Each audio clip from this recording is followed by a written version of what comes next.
Hey, so we're going to be talking about adding and subtracting polynomials. So we'll do multiplication in a different video, but this is mostly to focus on how we can combine like terms. So remember that like terms mean that they have the same variable and they have the same exponent.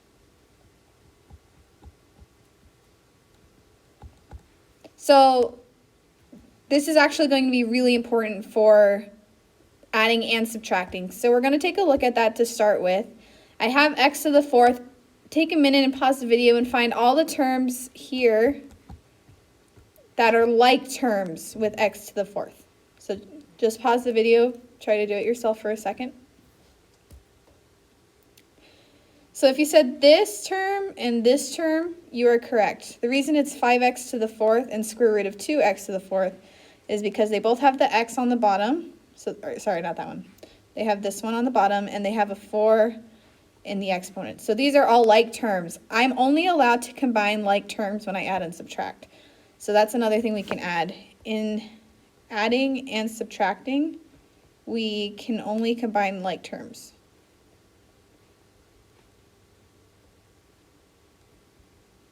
Only combine like terms. So here's an example of adding. So we're going to zoom in a little bit. Sorry, I'm still getting used to the iPad. So let's say I have a problem that says x to the third plus 2x plus 4, and I want to add it. So we're adding. Add it to x to the fifth plus 3x squared plus 4x plus 1. So a lot of pluses here. I'm actually going to change this one to a minus.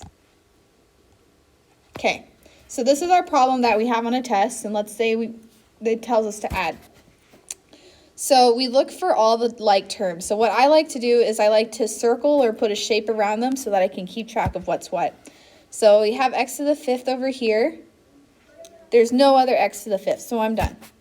I have no x to the fourth terms, so I'm going to move on to x to the third. I have one here on the left parentheses, but nothing in the second parentheses. I have an x squared term here, and then I have two things that are just x. So I have this one, 2x, and I have 4x over here. And then finally I have a 4 and a 1. So I know this looks like a lot of confusing shapes, but it really helps to keep track of what's going on. So we start with x to the fifth. But because x to the fifth was by itself, we can just move on with our lives. There's no x to the fourth term. But now I have x to the third in the left. So I have that one here, but nothing in the second parenthesis. So I'm just going to write x to the third by itself. And then I have x to the second in the second parentheses, also by itself. Excuse me. And then I have two terms with x. So I have 2x here and I have 4x here. And so I can put those together, and I'm using addition to put those together. So I have 2x plus 4x, which gives me 6x. And then I have a 4 and a 1, both in my triangles. So I'm going to put those together and I get 5. And this would be your answer from adding. So go ahead and pause the video and make sure you understand that. The other way to do it is through something we call the vertical method. So I'm going to line it up. I'm going to put x cubed, and then I don't really have an x squared place, so I'm going to skip it, plus 2x plus 4. That's from the first parentheses. In the second one, I have x to the fifth, and then I have nothing in the x cubed term. I do have a minus 3x squared plus 4x plus 1. So notice that I'm lining up, like here we have 5 in one row, 3 in the next row, 2 in the next row, and then x by itself, and then numbers. So I'm lining up the like terms, and then I just add them both together. So I have x to the fifth plus x to the third, and then I have 0, technically, plus negative x squared, so that's negative 3x squared, sorry. 2x plus 4x is positive 6x, and then 4 plus 1 is 5. So these are both ways that you can add polynomials.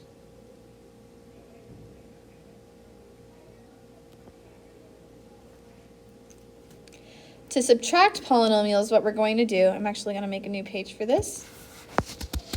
So let's say I have x to the fourth plus x cubed minus 3x squared plus x plus 1 minus x squared minus 3x plus 2, or something like that. We could do it either way, the horizontal or the vertical way. So if we did it the horizontal way, we would match up. So we have x to the fourth here, nothing in the second parenthesis, so we move on. We have x cubed, no x cubed in the second one. I do have x squareds in both of them. So I'm going to put a square around those. I'm going to put a triangle around my x terms and a circle around the numbers. So now I can keep track of where each one goes. So I have x to the fourth by itself. I had x cubed by itself. And now this is where it kind of starts to get a little bit weirder than the addition part. So I have negative 3x squared, but I also have x squared over here. But I'm minusing it.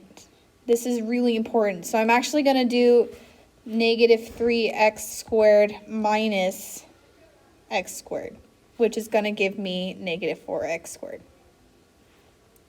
And I'm going to do the same thing with the x's. So I have x here minus negative 3x. So I have minus negative 3x.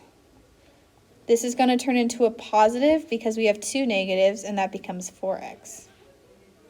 So that's plus 4x, and then I have 1 minus 2, which gives me negative 1. Or sorry, that's not an equal sign, that's a minus 1. So that would be the answer to my subtraction problem. I could also do it kind of in the vertical fashion, so I can line it up. So I have x4 plus x cubed minus 3x squared plus x plus 1 minus x squared minus 3x plus 2. So remember that we're subtracting this. We're always distributing this minus sign. So x4 minus 0 is still x4. X cubed minus 0 is still x3. So that's plus x3. And now I always go back. I do negative 3x squared minus x squared, which is negative 4x squared. I have x minus negative 3x squared, which gives me positive 4x because this turns into a positive. And then 1 minus 2, which is going to be negative 1. So either way is totally valid. So this is an example of subtracting polynomials.